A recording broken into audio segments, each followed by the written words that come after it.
structure of three-dimensional catalytic hydraulic dry powder ball press. The main engine of the three-way catalytic hydraulic dry powder ball press is powered by the electromagnetic speed regulating motor, which is transmitted to the drive shaft through the rod coupling, through the belt pulley and the cylindrical gear reducer.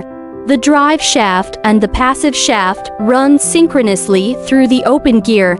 A hydraulic device is installed behind the passive bearing seat.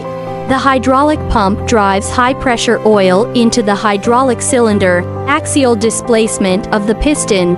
The front joint head of the piston rod is on the bearing seat to meet production pressure requirements. When the feed between the two rollers is too much or enters the metal block, the pressure of the piston rod of the hydraulic cylinder is overloaded. The hydraulic pump will stop. The accumulator plays a buffer role on the pressure change. The relief valve is opened and the oil is returned, and the piston rod is shifted to increase the gap between the press rollers so that hard objects can pass through the press roller.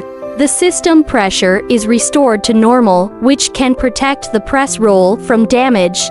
The equipment can adjust the pressure according to the requirements of pressure ball density, flexible production.